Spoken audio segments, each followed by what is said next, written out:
अखिल भारतीय राज्य सरकारी कर्मचारी महासंघाचे राष्ट्रीय अधिवेशन भव्य दिव्य स्वरूपात सुरू झाले आहे. देशातील 28 राज्यातील सुमारे 1400 प्रतिनिधी या अधिवेशनाला उपस्थित आहेत.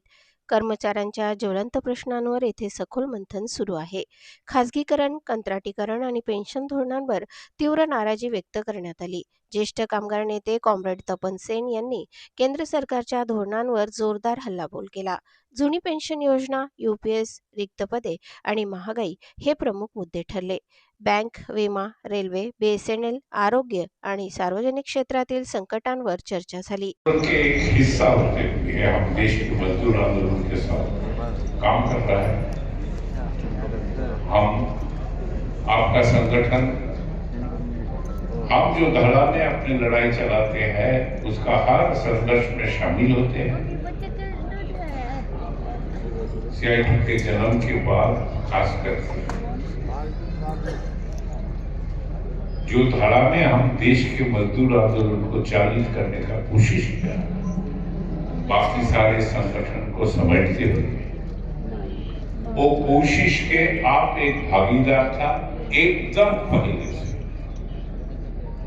ऐसा कोई हमारे देश के स्तर पर संघर्ष नहीं है जिसमें all India state government employees federation, हमारे देश के राज्य का कर्मचारी आंदोलन शामिल नहीं हुआ।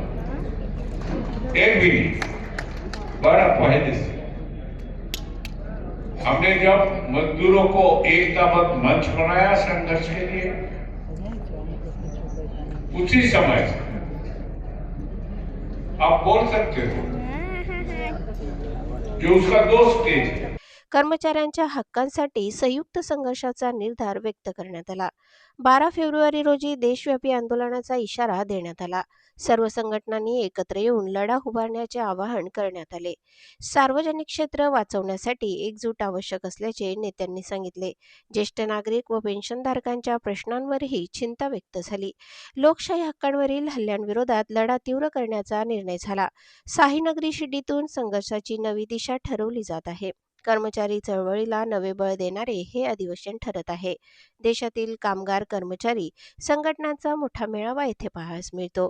संघटनात्मक एकजूट हाच पुढचा मार्ग असल्याचा सूर आहे. राष्ट्रीय स्तरावर व्यापक आंदोलन उभारण्याचा संकल्प झाला आहे आणि याच ठिकाणाहून कर्मचारी आंदोलनाची पुढील रणनीती ठरवली जात आहे.